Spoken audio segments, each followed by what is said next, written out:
Hello friends, कैसे हैं आप लोग। अगर आप हमारे चैनल पर नए हैं तो चैनल को सब्सक्राइब करके बेल आइकॉन दबाइए ऐसी और भी वीडियोस की नोटिफिकेशन पाने के लिए। फिल्म की शुरुआत में हम एक बूढ़े आदमी को देखते हैं जो कि पेलिता बंगासा नाम के एक स्कूल में काम करता है और रात के समय वो स्कूल में 3 जगहों पर एक प्रसाद को रखता है जिन पर धूप जल रही होती है। उसके बाद हम बियंजा नाम की एक लड़की को देखते हैं और वो अपने बॉयफ्रेंड डावी के साथ स्कूल जाने के लिए कार में रेस लगा रही होती है जिसमें वो हार जाती है और उस पर बहुत गुस्सा करती है। उसके बाद हम मिसेस बुतानिया को देखते हैं जो कि पेलिता बंगासा स्कूल की हेड होती है। उस स्कूल में एक नई लाइब्रेरियन आती है जिसका नाम हमें फिल्म में नहीं बताया गया है, तो हम उसे रातू बुलाएंगे। उसके बाद बुतानिया उसे लाइब्रेरी में ले जाती है जहाँ पर उसे काम शुरू करना होता है। लाइब्रेरी में हमें वही प्रसाद रखा हुआ दिखता है जो हमने पहले सीन में देखा था और रातू उसके बारे में बुतानिया से पूछती है, लेकिन वो उसे कोई जवाब नहीं देती और अपने काम से काम रखने को कहती है। और जैसे ही रातू उस लॉकर के पास से गुजरती है वहाँ पर पड़ी हुई बुक अपने आप ही बंद हो जाती है। उसके बाद हम क्लासरूम में एलेंडा नाम की एक लड़की को देखते हैं और बियंजा का बॉयफ्रेंड डावी उसे छेड़ रहा होता है क्योंकि वो उसे पसंद करता था। तभी वहाँ पर बियंजा आ जाती है और एलेंडा की फ्रेंड कियारा को परेशान करने लगती है। क्लास खत्म होने के बाद बियंजा कियारा को फिर से परेशान करती है और एलेंडा चुपके से ये सब अपने कैमरा में रिकॉर्ड कर रही होती है ताकि वो उसे सजा दिलवा सके। एलेंडा कियारा को कंप्यूटर रूम में ले जाती है जहाँ पर हम टेबल पर फिर से वैसा ही प्रसाद रखा हुआ देखते हैं जैसा हमने बाकी जगहों पर देखा था। तभी वहाँ पर रखी हुई चेयर हिलने लगती है और सभी वहाँ से डरकर भाग जाते हैं। उसके बाद हम देखते हैं कि कुछ लोग फुटबॉल ग्राउंड में खेल रहे होते हैं और वहाँ पर एक लड़की बियंजा के बॉयफ्रेंड डावी के लिए चेयर अप कर रही थी। तभी वहाँ पर बियंजा आ जाती है और आकर उसे मारने लगती है क्योंकि वो उसके बॉयफ्रेंड के लिए चेयर कर रही थी, जिससे हमें पता लगता है कि बियंजा सभी लोगों को स्कूल में बुली किया करती थी क्योंकि वो बहुत अमीर थी और उसे लगता था कि वो किसी के साथ कुछ भी कर सकती है।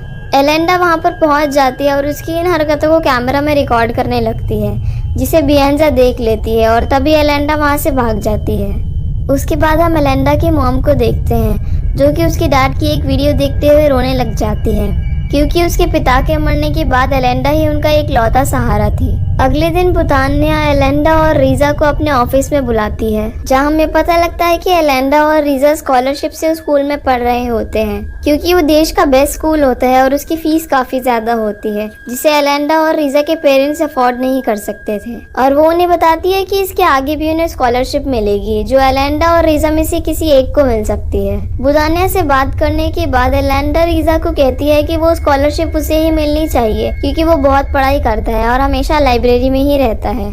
उसके बाद हम देखते हैं कि एलेंडा के लॉकर पे किसी ने बेकारी लिखा होता है क्योंकि वो स्कूल में स्कॉलरशिप से पढ़ रही थी और उसकी माँ के पास इतने पैसे नहीं थे कि वो उसे इतने महंगे स्कूल में पढ़ा सके।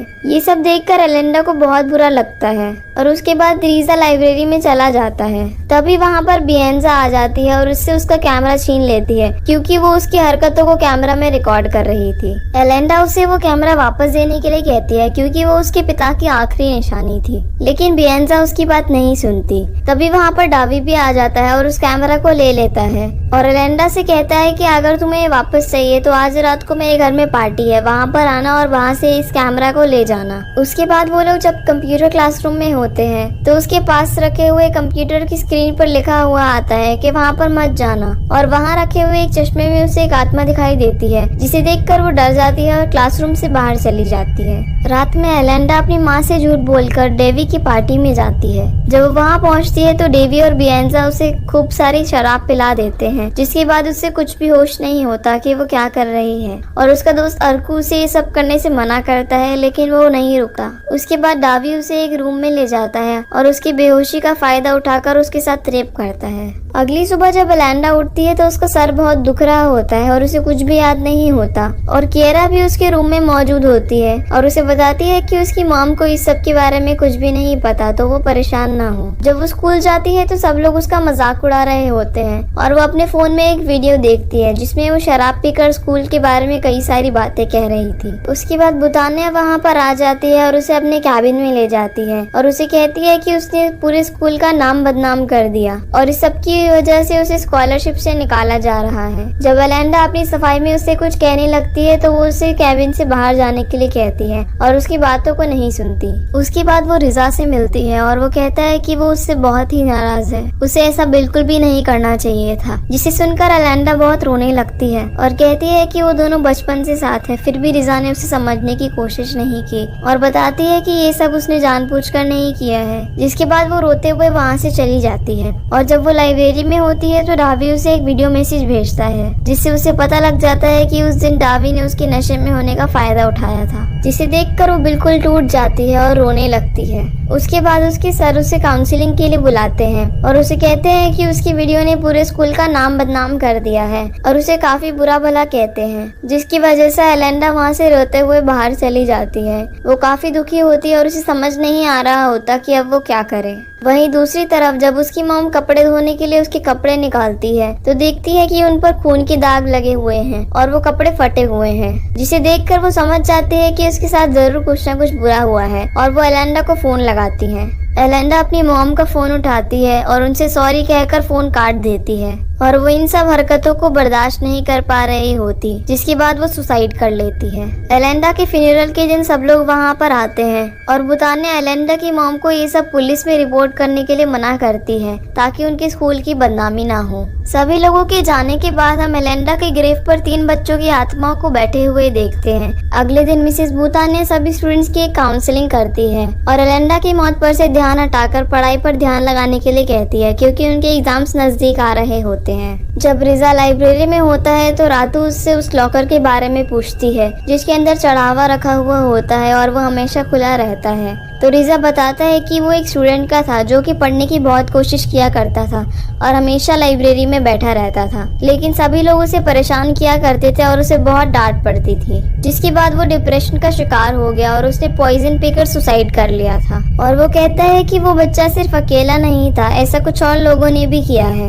और ये सब कहकर वहाँ से चला जाता है, जिससे हमें पता लगता है कि एलेंडा की ग्रेव पर जिन 3 लोगों की आत्मा हमने देखी उन लोगों ने भी स्कूल में सुसाइड किया होगा और उनकी आत्मा अभी तक भटक रही है। शाम को एलेंडा की माँ उसे बहुत याद कर रही होती है और वो उसके कमरे में जाती है जहाँ पर वो वीडियो कैमरा की रिकॉर्डिंग प्ले करती है जिसमें बियंजे एक लड़की को बहुत मार रही होती है और उसे काफी बुली करती है। अगले दिन एलेंडा की मॉम स्कूल जाती है और उसके सर को वो सारी रिकॉर्डिंग दिखाती है और एलेंडा की मौत की जांच करने के लिए कहती है, क्योंकि वो समझ चुकी होती है कि एलेंडा भी इस बुलिंग का शिकार हुई होगी और एलेंडा एक बहुत ही अच्छी लड़की थी, वो कभी भी शराब पीकर ऐसी हरकतें नहीं कर सकती थी। रात को जब बियंजा अपने घर में नहा रही होती है तो उसे शीशे में एलेंडा की आत्मा दिखाई देती है, जिसे देखकर वो बहुत डर जाती है और डावी को कॉल मिलाने लगती है, लेकिन वो फोन नहीं उठाता। जिसके बाद वो भागकर ऊपर वाले कमरे में जा रही होती है। तभी एलेंडा की आत्मा उसे दिखाई देती है और उसे सीढ़ियों से धक्का देकर नीचे गिरा देती है, जिससे उसकी वहीं पर मौत हो जाती है।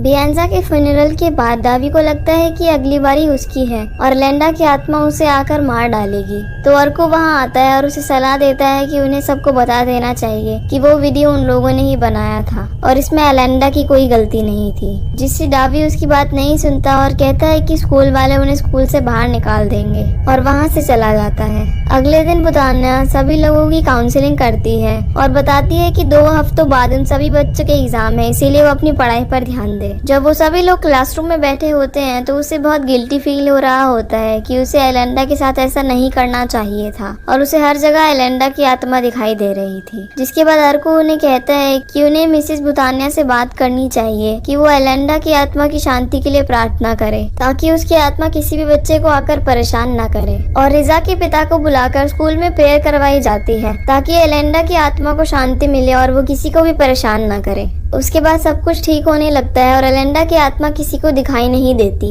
अगले दिन एलेंडा की मॉम स्कूल में आती है और मिसेस बुतान्या को उस टेप को दिखाती है और उनसे कहती है कि अभी तक उनके स्कूल ने इस बात पर कोई एक्शन नहीं लिया है, ना ही उन्होंने एलेंडा की मौत के बारे में जांच करना शुरू किया है। और वो इन वीडियो टेप्स को मीडिया में देने की धमकी देती है, जिसके बाद उन सभी को टीवी में एलेंडा की आत्मा दिखाई देती है और वो सब डर जाते हैं। जिसके बाद एलेंडा की माँ वहाँ से रोते हुए बाहर चली जाती है और रातू उसे संभालती है।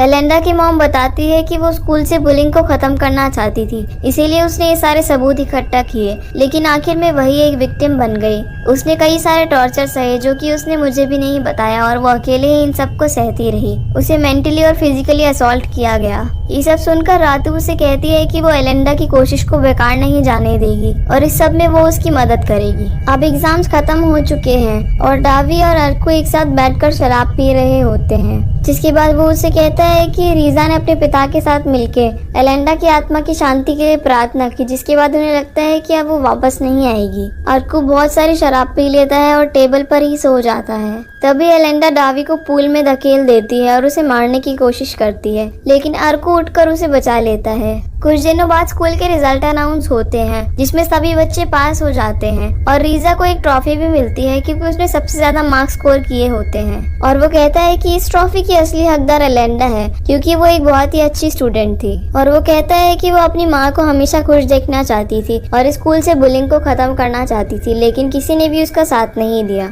और वो कहता है कि स्कूल को उसका साथ देना चाहिए। जिसके बाद सभी लोग उसकी स्पीच पर तालियां बजाने लगते हैं और वो उस ट्रॉफी को ले जाकर उसी जगह रख देता है जहाँ पर एलेंडा की मौत हुई थी। शाम को वो सभी लोग प्रॉम नाइट में जाते हैं क्योंकि उन सभी का ये आखिरी साल होता है उस स्कूल में, जहाँ पर स्कूल के मेमोरेबल डेज की एक वीडियो चलाई जाती है जिसमें एलेंडा भी होती है। तभी अर्को उठकर उस पेन ड्राइव को चेंज कर देता है और उसमें वो वीडियो चला देता है जिसमें एलेंडा शराब पीकर कई सारी बातें बोल रही थी। और हम देखते हैं कि किएरा भी उस पार्टी में उस दिन वहाँ पर मौजूद थी और वही एलेंडा की वीडियो को शूट कर रही थी। और ये वीडियो रातू के फोन में भी टेलीकास्ट हो रहा होता है, तो वो जल्दी से स्कूल के लिए निकलती है और रास्ते में एलेंडा की मॉम को भी पिक कर लेती है। अब उन सभी बच्चों की असलियत सबके सामने आ चुकी थी, जिसमें पता लगता है कि एलेंडा का उसमें कोई दोष नहीं था और किएरा भी उन सभी लोगों के साथ मिली हुई थी। और उसी समय वो बूढ़ा आदमी उन चढ़ावों को वहाँ से हटा देता है, जिससे उन सभी की आत्मा आजाद हो जाती है और वो प्रॉम नाइट में आ जाती है। एलेंडा की आत्मा वहाँ पर आकर किएरा को डराने लगती है। ये सब देखकर रिजा अपने पिता को फोन कर देता है